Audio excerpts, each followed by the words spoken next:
Je m'appelle Jake Baxter. Cela fait 1 an que le monde tel que je le connaissais m'a explosé à la figure. Mais ce n'est peut-être pas la bonne façon de le dire. La planète n'a pas explosé d'elle-même.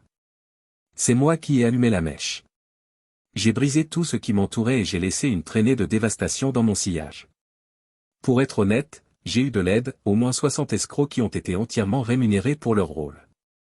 Mais c'est moi qui ai tout déclenché. L'une de ces escroqueries était ma femme, et j'ai pris un malin plaisir à démanteler toutes les personnes qui lui étaient liées. Avant mon réveil, j'étais un mari heureux et naïf, profondément amoureux de ma femme et enchanté par la vie que nous avions construite ensemble. Tout semblait parfait. Nous étions mariés depuis près de 5 ans, nous avions des carrières florissantes, des familles qui nous soutenaient, une maison confortable, des amis et des voisins que j'appréciais sincèrement. Nous épargnions pour un avenir qui ne ressemblait en rien à celui que nous avons connu, et nous gagnions plus que ce qu'il fallait pour vivre confortablement.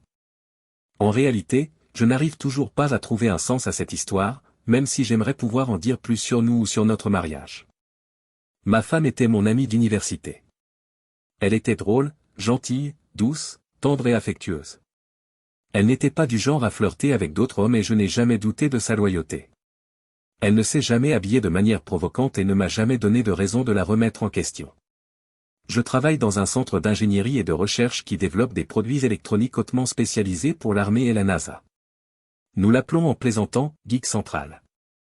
Ce qui caractérise la plupart des geeks, c'est qu'alors que nous effectuons des tâches incroyablement complexes au travail, nous sommes simples à la maison.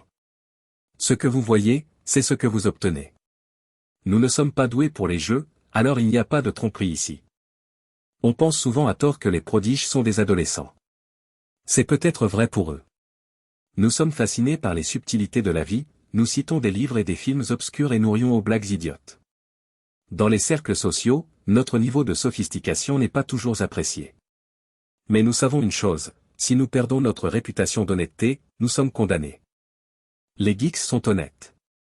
Nos carrières et nos réputations reposent sur la vérité. Ma femme, Janie, a travaillé dans la haute finance pour une société appelée Watson. Cette société a participé à certains des plus grands projets de construction dans les États du centre du littoral atlantique et joue un rôle majeur dans l'aspect financier des grands projets. Janie travaillait dans un bureau du centre-ville avec un groupe de personnes qui, franchement, m'ont semblé étonnamment superficielles. Certains d'entre eux savaient programmer une feuille de calcul et comprenaient l'argent, mais chaque fois que j'interagissais avec ses collègues, j'avais l'impression d'être de retour au lycée. C'est la vérité. Janie et moi avons eu 2 chatons, des frères nommés Lewis et Clark. C'est pas mal, a fait remarquer l'une de ses collègues, mais vous auriez dû leur donner le nom de quelqu'un de célèbre. Vous voyez ce que je veux dire? Je suis l'homme invisible, et ils sont les enfants cool. Janie et ses collègues analysent méticuleusement chaque détail, pour eux, rien n'a d'importance s'il n'est pas documenté. Je n'ai jamais aimé cet état d'esprit, mais j'ai toujours pensé que c'était le fruit de son travail, pas de son caractère. J'avais tort. Les financiers pensent collectivement, tandis que les geeks pensent indépendamment et se réunissent pour tester leurs idées. Ils s'épanouissent en tant que groupe, mais ils ne pensent en tant qu'individus que lorsqu'ils gravissent les échelons de l'entreprise, à la recherche du prochain échelon.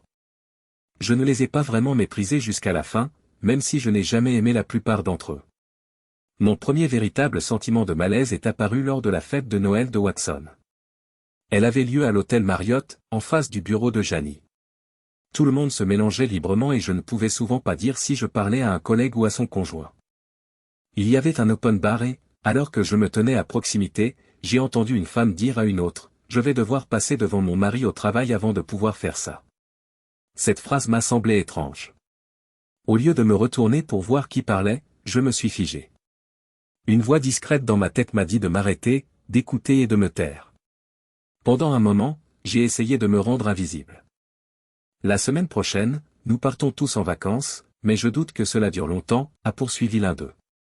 Une semaine entière sans même traverser la rue, vous savez. Les 2 femmes rient. Avec un compte professionnel, on peut toujours avoir un peu d'urgence, ajoute l'autre, et elle rit encore plus fort. Que entendait-elle par « traverser la rue » ? Prévoyait-elle de reprendre le travail pendant ou après la fête de Noël ? Je ne comprenais pas très bien ce que j'avais entendu, mais cela me troublait. Je me souviens m'être demandé, mon Dieu, ai-je épousé la bonne femme? Cela ne me paraissait pas correct, quelle que soit la façon dont ils l'ont raconté. J'ai écarté cette pensée et je suis retourné à la fête. Pendant les 3 semaines qui ont suivi, je n'y ai plus pensé. Puis, un vendredi soir, alors que je montais l'escalier moquetté de notre sous-sol, j'ai entendu ma femme dire « D'accord, je m'en occupe tout de suite. » De toute façon, à quoi sert d'avoir une femme? Elle a gloussé. Une épouse? Qu'est-ce que c'est que ça? Jenny était en train de raccrocher le téléphone quand j'ai tourné au coin de la rue. Qu'est-ce que tout cela signifie? Demandai-je en essayant de ne pas paraître accusateur. Elle faillit sursauter, manifestement décontenancée par mon apparition soudaine. C'était Henri Thomas, dit-elle. C'est à propos du travail. Je dois me présenter demain et je travaillerai tard la semaine prochaine. Ils essaient de monter un dossier financier pour un nouveau complexe d'appartements sur la rue J. La conversation que j'avais entendue à la fête de Noël m'est revenue en mémoire. On dirait qu'il s'agit d'une petite urgence concernant un compte professionnel, ai-je remarqué. Jenny s'esclaffe. L'occasion est trop belle pour la laisser passer, mais je ne parlerai pas d'urgence. Nous avons tous deux travaillé dur cette année, ai-je dit. J'espérais que nous pourrions passer plus de temps ensemble ce mois-ci et nous détendre un peu.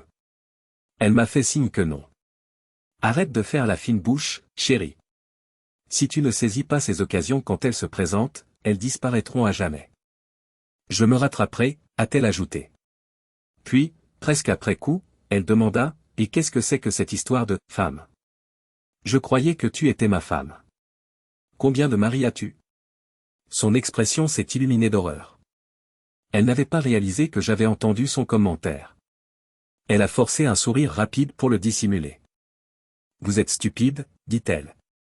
C'est juste la façon dont nous parlons au travail. Nous collaborons sur des projets et nous plaisantons parfois sur le fait que nous voyons nos collègues plus souvent que nos conjoints. Tout le monde dit que c'est une petite blague interne. Jenny parlait avec assurance, presque avec condescendance. Ses mains tremblent légèrement, mais son sourire reste ferme. Demain, j'irai juste pour quelques heures afin de mettre les choses en route, puis nous passerons le reste du week-end ensemble. Jenny passa le reste de la nuit de vendredi en silence. Le samedi matin, elle partit au travail, habillée de façon décontractée, comme s'il s'agissait d'un jour de semaine comme les autres. Ce n'est qu'après 19 heures que nous avons commencé à passer le reste du week-end ensemble. Ne vous méprenez pas, je comprends les délais serrés et le travail acharné. Ce que je ne comprends pas, ce sont les secrets de famille, et je commençais à avoir l'impression que mon mariage était bien plus mystérieux que je ne l'avais jamais imaginé. En attendant le retour de Jenny ce samedi-là, je me suis retrouvé à ressasser l'idée du secret. Malgré le fait que je partageais souvent des histoires sur mon travail ou des choses que j'avais entendues au travail, j'ai commencé à remarquer que Jenny ne parlait jamais de son travail avec moi. C'était comme si elle avait 2 vies séparées, une à la maison et une au travail. La mesure dans laquelle elle avait fermé cette partie de sa vie à mon égard ne m'avait jamais vraiment frappé auparavant. Lorsque ma femme est finalement rentrée à la maison le samedi soir, elle s'est dirigée directement vers la douche pendant que je préparais des steaks.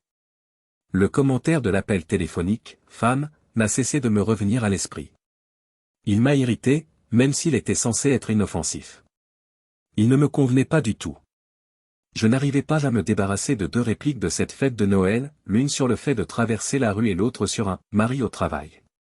S'agissait-il d'un sens littéral ou symbolique? Il y avait 2 bâtiments en face du bureau de Jenny. L'un abritait un grand centre médical, l'autre l'hôtel Marriott. J'ai remarqué que de nombreuses personnes présentes à la fête de Noël semblaient très familières avec cet hôtel. Je me suis dit qu'ils y recevaient probablement des clients étrangers ou qu'ils y déjeunaient. Mais mon esprit ne cessait de dériver vers des possibilités plus sombres, car j'étais d'humeur massacrante. La semaine suivante, j'ai décidé de quitter le laboratoire et de déjeuner dans ma voiture. Je me suis garé un peu plus loin que le bureau de Jenny, ce qui m'a permis de bien voir la route entre son lieu de travail et l'hôtel Marriott. Ce que j'ai vu ne m'a pas plu. Vers 11h45 le lundi, juste avant le déjeuner, j'ai vu une demi-douzaine de couples d'hommes et de femmes traverser la rue et entrer dans l'hôtel Marriott. Vers 12h30, les mêmes couples sont retournés à leur bureau. Les femmes ne semblaient aller que par paires, jamais en groupe plus important. Bien que je n'ai pas aperçu Jenny parmi elles, cette vision m'a mis mal à l'aise. Le mardi, j'ai observé le même schéma avec des paires différentes. Je savais que je ne pouvais pas rentrer au Marriott et flâner dans le hall. Trop de gens me reconnaîtraient, et si Jenny me voyait, cela soulèverait trop de questions. J'avais besoin d'aide. Je n'aurais jamais imaginé faire ce que j'ai fait ensuite, même dans mes pires cauchemars. Le même jour, j'ai engagé Harvey Madison, un détective privé. Je lui ai dit ce que je savais et ce que je devais découvrir, puis je lui ai envoyé une photo de Jenny. Il m'a donné le conseil le plus impensable, ne réfléchis pas trop. Retourne à ta vie et agis normalement. Ce n'est probablement rien. Et si c'est quelque chose de grave, tu le sauras bien assez tôt. Je suis retourné au travail en me disant que j'espérais sincèrement que je gaspillais mon argent. Mais il s'est avéré que mon argent n'était pas gaspillé. Harvey m'a reçu dans son bureau le jeudi matin pour m'annoncer la terrible nouvelle. À 11h45 le mercredi matin, ma femme était entrée dans le hall de l'hôtel Marriott avec le bras d'Henry Thomas autour de sa taille. Après un bref arrêt à la réception pour récupérer une clé, ils se sont dirigés directement vers le 4e étage. Vers 12h40, ils sont redescendus. Le groom et Harvey Madison échangent une brève mais intense conversation privée. L'hôtel était un lieu de rendez-vous régulier pour ma femme et son collègue. J'ai payé $300 pour une conversation avec Harvey à la réception, et il m'a informé que ce n'était que la première étape. J'avais besoin d'une vidéo de l'intérieur de la chambre pour obtenir des preuves irréfutables. Les pensées que je nourrissais à l'égard de ma femme devenaient de plus en plus sinistres, et je me détestais de les entretenir. Le groom devait coopérer avec nous pour atteindre mon objectif. Harvey devait savoir quelle chambre Jenny utiliserait avec son collègue. Harvey a réussi à placer une petite caméra vidéo dans la chambre, car le groom réserverait la même chambre avant et après leur prochaine visite. Cela nécessitait un pot de vin en plus des frais de location. J'ai payé parce que je pouvais me le permettre. Les 7 jours qui ont suivi ont été une véritable torture. Jenny n'arrêtait pas de me demander pourquoi j'agissais si bizarrement, alors je faisais de mon mieux pour l'éviter. Je ne l'ai pas convaincue, mais je lui ai simplement dit que c'était lié au travail. Nous avons fait l'amour parce qu'elle le voulait, et je me suis dit que je ne le ferais probablement pas si je n'avais encore rien capturé de compromettant. Ce n'était pas dans mon cœur. Mon corps bougeait à peine. La colère et l'agonie étaient les seules émotions que je ressentais. Même si je n'avais que peu de preuves et aucune réponse, je sentais mon mariage s'effondrer. J'ai essayé de me convaincre de ne pas porter de jugement définitif tant que nous n'aurions pas vu les images de la pièce, même si je savais qu'elle me trompait. Je devais les voir pour en être absolument certain. Harvey a appelé le groom pour réserver la chambre nécessaire pour le matin et le soir du mercredi suivant. Le jeudi matin, je me suis rendu au bureau de Harvey. J'avais maintenant la preuve, ainsi que le chagrin d'amour qui l'accompagnait. J'ai regardé une vidéo de 40 minutes montrant ma femme dévouée, qui est mon univers, en train de faire l'amour avec Henry Thomas, son collègue de travail. C'était la fin du monde tel que je le connaissais. Il y a des moments où l'esprit prend des tournures inattendues. Je me suis souvenu d'une vieille blague sur un mari qui découvre que sa femme le trompe lorsqu'il rentre chez lui. Ne ris pas, dit-il à sa femme en lui braquant un pistolet sur la tempe. Tu es la prochaine. Je me suis promis de gérer les choses de manière appropriée. Ils en paieraient le prix et je trouverais la paix. Mais j'avais besoin de quelques jours de repos avant cela. Jenny et moi ne pouvions plus partager la même maison. Après en avoir parlé à mon supérieur, je me suis arrangé pour prendre le reste de la semaine. Si quelqu'un le demandait, on avait besoin de moi à Wallops tout le week-end. J'ai écrit un mot, fait mes valises et pris la direction de l'Ouest. David, un ami d'enfance qui vivait à 1 heure de Baltimore, a accepté que je passe le week-end avec lui. J'ai eu de la chance de ne pas avoir rencontré Jenny pendant que j'étais à la maison. Je n'étais pas dans l'état d'esprit nécessaire pour agir normalement, et je n'étais pas sûr de ce que j'aurais fait. J'avais besoin de temps pour planifier, réfléchir et, surtout, décompresser. Je n'avais jamais menti à ma femme jusqu'à ce que je laisse cette note. Même si cela me mettait mal à l'aise, il fallait que j'y aille et je n'allais pas reculer. J'ai eu le temps de réfléchir pendant le trajet vers l'Ouest. Cette femme était-elle quelqu'un que je connaissais vraiment? Sa capacité à compartimenter sa vie lui permettait-elle de justifier le fait d'avoir 2 maris? J'étais certain que ma femme avait pris ma confiance pour de la naïveté. Mentir à un mari qui croit pleinement en vous n'est pas une décision sage, et je n'ai jamais été stupide. L'ère de la confiance était révolue. L'enterrement était tout ce qui restait de mon mariage mort. Les amis d'enfance ont l'avantage de bien vous connaître. Ils connaissent votre présent, votre passé et vos pensées constantes. Vous ne pouvez pas vous cacher d'eux. 2 minutes après mon arrivée chez lui, mon ami a lu mon expression. Lorsque je le lui ai dit, il a été aussi bouleversé que moi, comme tout bon ami. Puis est arrivée sa femme, Marie, qui a essayé de nous faire réfléchir et de nous détendre. Elle ne défendait en aucun cas Jenny. Elle voulait simplement que je sois sûr de mes désirs et que je ne les laisse pas insatisfaits. Sans aucun doute, pour bien comprendre ce qui se passe, il faut prendre en compte le point de vue d'une femme. Ma femme était concentrée sur toutes les autres femmes du bureau, tandis que j'étais contrarié par elle et sa collègue. Selon elle, les femmes étaient responsables des relations sexuelles, et toutes les femmes présentes ont soit adopté leur comportement, soit choisi de l'ignorer. Il incombe aux femmes de civiliser les hommes, parce que ce sont des porcs. Elle a ensuite souri à son mari, qui a accepté à contre-séure. Je veux tous les détruire. Ma femme ment et me trompe, et je vais divorcer. Je veux leur faire du mal à tous, mais elle m'a trahi, et ce n'était certainement pas la première fois. Je veux que tous les voleurs de ce bureau regrettent le jour où ils ont traversé la rue pour se rendre à cet hôtel. Je veux que son père, Henri Thomas, regrette de ne pas être né. Marie a essayé de me faire entendre raison.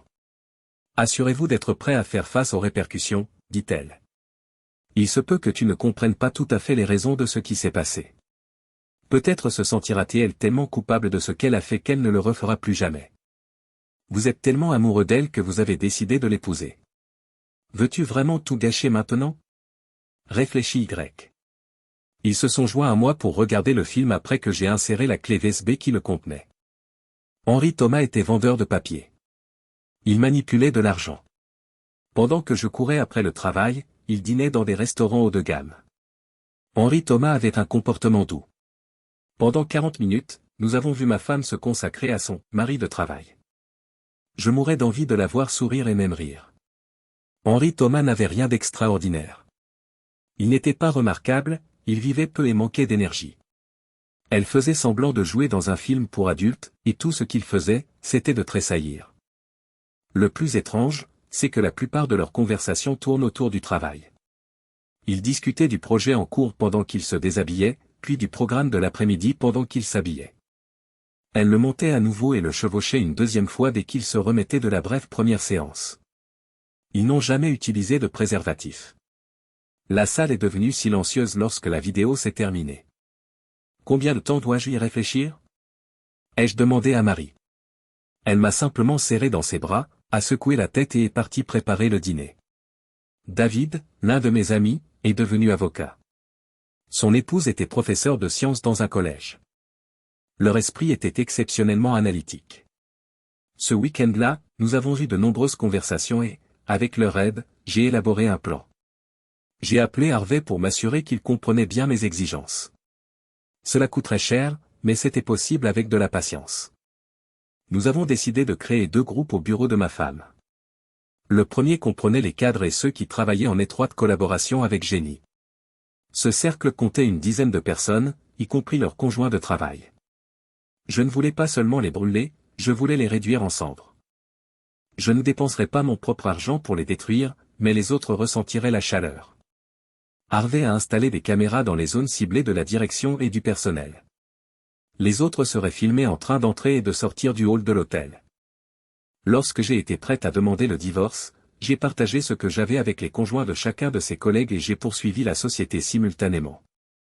Ce week-end-là, j'ai passé un long moment à me demander si je n'avais pas manqué des signes. Il devait y avoir des indices. Elle n'a jamais semblé manquer d'amour. Elle m'encourageait lorsque je lui parlais des difficultés rencontrées au travail. Pouvait-elle vraiment vivre 2 vies sans culpabilité? Était-elle une sociopathe? D'après sa réaction craintive lorsque j'ai posé des questions sur sa femme vendredi, elle prétendait savoir distinguer le bien du mal, ou du moins que ses actes pouvaient avoir des conséquences. Je n'arrivais pas à comprendre comment quelqu'un pouvait mener 2 vies sans faire une dépression nerveuse. Au cours du week-end, j'ai réalisé qu'en quittant la ville, j'avais donné à Jenny et à son conjoint de travail l'occasion parfaite d'utiliser notre maison pour leur liaison. Après y avoir réfléchi et m'être mis en colère, j'ai décidé que cela n'avait pas d'importance. Peu importe ce qu'elle faisait à ce moment-là, je divorçais. Au cas où, je la laisserais dans ce lit stupide et je prendrais ce que je voulais des autres. Le dimanche soir, je suis rentré chez moi en me préparant à ce qui m'attendait. Pour économiser de l'argent, nous avions choisi de ne pas filmer à plusieurs reprises les conjoints des travailleurs dans leur chambre d'hôtel, à l'exception de ma femme et de son « Monsieur Thomas ». La réservation de l'hébergement serait moins coûteuse de cette manière. L'équipe d'Harvey n'aurait besoin que de 2 heures par jour. Avec Jenny, je ne voulais pas donner l'impression qu'il s'agissait d'une opération ponctuelle. J'ai obtenu ce que je voulais en 2 semaines environ. Je détestais ces semaines. D'aucuns diront qu'une seule fois n'était pas suffisante. Bien sûr que si. Mais je voulais me venger de tout le bureau. Il m'a fallu un peu plus de temps pour attraper tous ceux qui savaient que ma femme me trompait et qui me l'avaient caché. La plupart des conjoints de travail semblaient s'éclipser une fois par semaine. Certains traversaient la rue plus souvent que d'autres. Nous en avons attrapé suffisamment pour mes besoins, mais pas tous. Jenny et son conjoint s'en tenaient à la routine du mercredi. J'ai décidé de travailler souvent tard, mais ce n'était pas suffisant. Rester à la maison était trop pénible.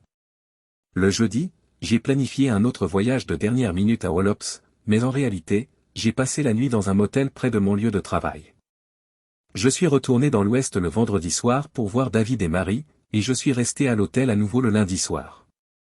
La romance s'était refroidie, du moins de mon côté, et Jenny a commencé à se plaindre que je l'ignorais. Elle ne se doutait pas à quel point les choses étaient devenues froides. Elle a fait un effort pour que les choses restent normales à la maison, mais je ne l'ai pas beaucoup aidée, et cela a commencé à se voir dans son comportement. J'ai commencé à quitter la maison plus tôt et à dormir dans la chambre d'amis. Au travail, j'avais mes propres échéances à respecter.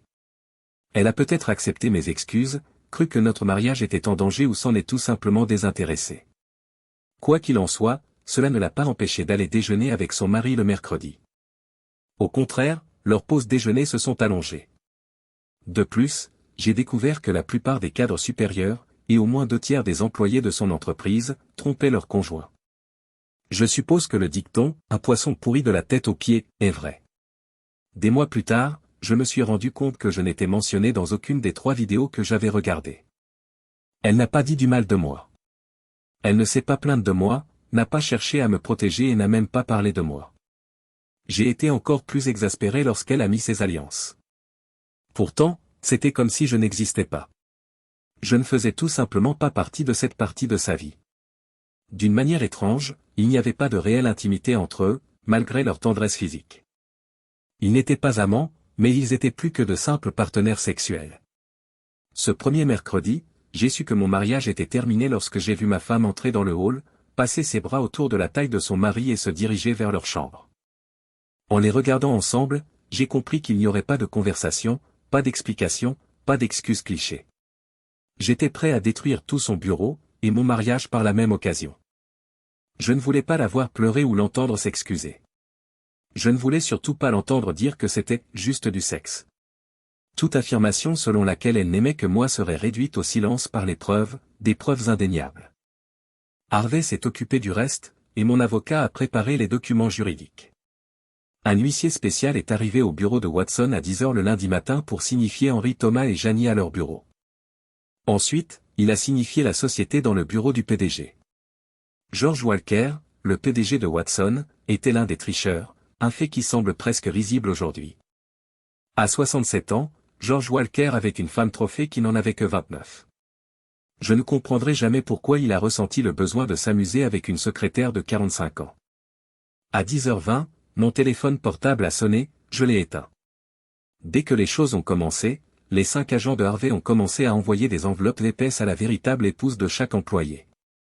Tous ont reçu des rapports détaillés susceptibles d'être utilisés dans le cadre d'une procédure de divorce, certains contenaient des photos, d'autres des vidéos. L'épouse d'Henry Thomas a reçu une enveloppe particulièrement lourde. D'autres ont simplement reçu des lettres les informant de ce qui se passait chez Watson. Chaque lettre était accompagnée d'une brève note, dans l'intérêt d'une divulgation complète. Vous pouvez remercier Janie Baxter d'avoir attiré notre attention sur cette affaire, au cas où elles souhaiteraient confronter leur conjoint à leur retour à la maison. Mardi matin, je me demandais combien d'amis il restait à ma femme infidèle. Watson a disparu presque du jour au lendemain. Au moins 20 autres procès ont été intentés contre l'entreprise après le mien. Les divorces se sont répandus comme une traînée de poudre sur le lieu de travail. Certains mariages se sont effondrés même sans preuve d'infidélité. La direction a dû faire face à son propre rôle dans le scandale après avoir tenté de licencier toutes les personnes impliquées dans les affaires. Dans un effort pour protéger leur réputation, les employés innocents sont partis presque aussi rapidement. 2 semaines après l'éclatement du scandale, l'expression « conjoint de travail » est apparue dans un article sur l'entreprise. D'où leur vient cette idée, je me le demande? Probablement d'un mari délirant qui n'a pas compris comment fonctionne le monde réel. Le bureau a fermé ses portes 2 mois plus tard, et la société s'est effondrée peu après. Le bâtiment est resté vide pendant près d'1 an. J'ai fini par rencontrer Janie dans le bureau de mon avocat. Elle a beaucoup pleuré. Après des semaines de textos rageurs, remplis de dénégations, d'appels désespérés et de tentatives bizarres de corruption et de négociation, elle a finalement assumé une partie de la responsabilité de ses actes. Elle a affirmé qu'elle s'était laissée emporter par la culture et l'excitation de la haute finance. Bien que cela ait pu faire partie de l'environnement, je ne vois toujours pas en quoi le fait de coucher avec son collègue avait quelque chose à voir avec les finances. Après de brèves excuses, elle a admis que j'étais en partie responsable de ne pas lui avoir parlé de mes préoccupations. C'est vrai? Je suppose que c'était ma faute. Quelle absurdité! Votre épouse ne devrait pas avoir besoin qu'on lui rappelle qu'elle n'a pas de liaison avec son mari au travail. Surtout, votre femme ne devrait pas avoir besoin qu'on lui rappelle qu'elle ne devrait pas avoir un mari accro au travail. Janie ne m'a jamais donné d'explication satisfaisante à son infidélité, et je ne l'ai jamais vraiment comprise non plus. Tout ce que je sais, c'est qu'elle a changé. La jeune fille aux yeux brillants, apparemment honnête et douée pour les affaires, s'est transformée en une menteuse rusée et profondément malhonnête, qui semble vivre selon la maxime, s'il ne sait pas, ça ne lui fera pas de mal. Harvey m'a dit qu'ils ne se voyaient que pour déjeuner le mercredi. Ils ne se sont pas vus ce week-end-là parce que je n'étais pas là. Elle semblait avoir une compréhension particulière du double mariage, qui a freiné son infidélité, mais ne l'a pas entièrement éliminée. Harvey a essayé de m'expliquer qu'il pensait qu'il s'agissait d'une sorte d'étrange rituel d'union. Une culture d'entreprise corrompue avait pris racine chez Watson, où le renforcement de l'esprit d'équipe impliquait apparemment de partager un lit avec des collègues. Dans ce jeu tordu, les employés ne couchaient qu'avec une seule personne, généralement le collègue avec lequel ils travaillaient le plus étroitement, une forme perverse de loyauté. Ils partaient simplement du principe qu'ils étaient meilleurs et plus intelligents que les autres, selon Harvey. Je n'ai jamais pu déterminer si c'était un contrat social faussé ou un secret partagé qui les poussait à prendre de tels risques ensemble. J'aimerais pouvoir dire que j'ai cessé de m'en préoccuper, mais je ne me suis jamais désintéressé de mon mariage avec Janie ni des événements qui ont conduit à notre divorce. J'aurais pu m'éloigner ou passer ma vie à essayer de comprendre ces gens. J'ai choisi cette dernière option. Cela ne s'est pas passé exactement comme prévu, mais j'ai pris ma revanche. Je suis sortie victorieuse de mes batailles, mais Henry Thomas a presque tout perdu dans le divorce, et les comptes de la société sont restés vides. Thomas et la société n'ont pas pu régler le litige qui les opposait, tout cela à cause de mes actions. Quelle ironie! Lorsque j'ai divorcé de ma femme, elle a demandé une pension alimentaire après avoir perdu son emploi. Elle n'a pas reçu un centime, et mon avocat a fait valoir que son infidélité était à l'origine du divorce et de son chômage. Même les femmes que j'avais trompées étaient furieuses contre moi pour avoir révélé l'horrible vérité et ruiné leur vie. Elles semblaient m'en vouloir presque autant qu'elles en voulaient à leurs maris infidèles. La ville est vaste. Je n'avais pas prévu ce résultat, mais je peux vivre sans leur affection. L'une des épouses concernées m'a cependant surpris plus que les autres. Sheila Thomas m'a abordé un soir dans un bar. Sa beauté à couper le souffle aurait satisfait n'importe quel homme. Je venais de finir ma première bière lorsqu'elle s'est assise à côté de moi, a posé sa main sur mon entrejambe et s'est présentée. « Eh bien, je me concentre sur elle », a-t-elle dit. « Je veux me venger davantage, mais je suis en train de divorcer de mon mari. Je veux lui dire que j'ai eu une liaison avec son jouet, son mari. Monsieur Baxter, pouvez-vous m'aider à le faire? Jake, qu'en dites-vous? Voulez-vous me souiller et m'aider à humilier l'homme qui a eu une liaison avec votre femme? Bien que je ne sois pas sûr de ce que je pense du mot « humilier », j'ai décidé de la suivre. Nous avons travaillé tard dans la nuit. J'ai obtenu une certaine satisfaction car, comme je l'ai mentionné précédemment, j'avais dormi dans la chambre d'amis pendant 2 semaines avant de servir ma femme. Cette nuit-là, j'ai dû boire de l'eau toutes les heures pour lutter contre la déshydratation. Sheila a prétendu qu'elle rentrait chez elle pour aigrir l'humeur de son mari lorsqu'elle est partie tôt le lendemain matin. Elle me l'avait fait comprendre plus tôt dans la soirée, et je lui ai dit que je ne serais pas contre une nouvelle prestation. Elle a ri et m'a assuré que j'aurais bientôt l'occasion de le faire. Plus tard, je me suis assis avec la famille de Janie et je leur ai montré la vidéo après qu'ils aient été fâchés contre moi pendant un certain temps.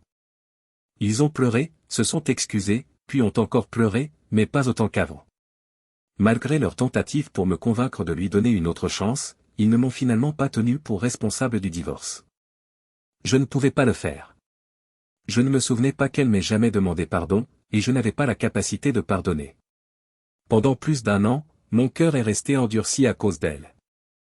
Pendant la procédure de divorce, j'ai partagé la nouvelle avec mes collègues et j'ai réalisé que toutes mes compétences ne m'avaient pas permis de démasquer ma femme infidèle. Malgré mon expertise en matière d'appareils de haute technologie, je l'ai attrapée à l'aide d'un sandwich dans une voiture garée, d'un pot de vin d'un groom et de quelques petites caméras vidéo achetées sur l'internet. J'ai également pensé à la facilité avec laquelle ils auraient pu cacher leur liaison et à l'insouciance avec laquelle ils ont été surpris.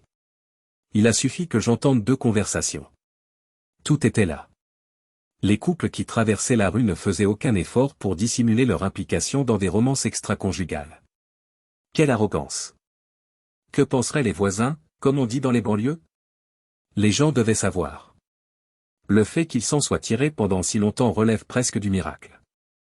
J'ai commencé à me demander si mon monde et celui qui m'entourait étaient vraiment si semblables. Est-ce que c'est ce que tout le monde fait? Sur mon lieu de travail, tous ceux qui s'identifiaient comme des joueurs étaient célibataires et ne sortaient qu'avec leur main droite. Et je me suis rendu compte, une fois de plus, que j'essayais de comprendre les enfants populaires alors que j'étais assis à la table des geeks. Il m'arrive de voir Janie dans les magasins ou dans la rue. Je ne sais pas ce qu'elle fait et je ne m'arrête pas pour lui parler. Elle a l'air de vouloir pleurer quand elle me voit, mais je lui accorde rarement de l'attention. Aujourd'hui encore, mon cœur se brise quand je la vois. Elle sait qu'elle ne doit pas s'approcher de moi quand je me détourne. L'homme qu'elle a épousé n'est plus l'homme que je suis.